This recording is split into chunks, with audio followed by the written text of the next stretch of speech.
Hi guys! Good morning!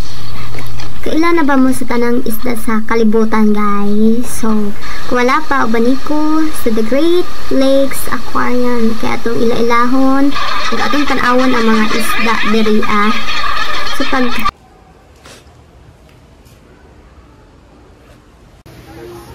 and klase-klaseng isda kasi tawag ano ay nakalimot man ko eh. So mao na mo makita inagsulod nimo ano mga water and kana inagsaka nimo sa taas sa elevator and starfish kuya mo lang starfish dito color so daghan kay siyang isda, murag lami siya sudanon. Kana guys, simuhang kaila.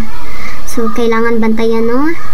So, nagagmay sad kaayo nga mga nakabutang dito, wala ko kaila. And, kana siya is, pwede na siya matouch ng tubig. And, pero nakanilid lang, mas kailangan sa is, pwede ka manghunaw.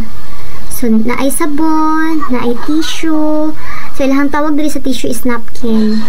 So, nakakita po ni Globe diri og gitulon bill kung asa dapat ang Philippines. So, inanakalayo guys, iyahang gilupad para lang nako. Curious. So, mo nakita pag naaka sa taas. Napin mga gagmayng isda. Ano siya? O, diba?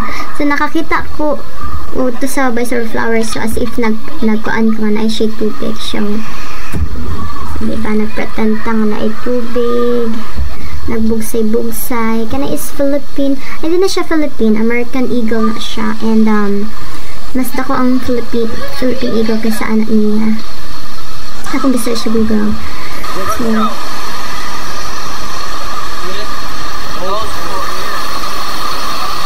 so kung nakaadto mo sa Cebu Ocean Park guys masindot gyud dito mas malingaw ka og dugay makaingon ka nga worth it imong gibayad kay tungod sa kinindot gani klase-klaseng isda na naapay mga bitin mga amot basta daghan kayo dito adyon nga mas lingaw gani kay and then pwede gani ka mag-dive dito, pwede ka mag-snorkeling dito para makita nimo or makakuha nimo ang dagong isda. So,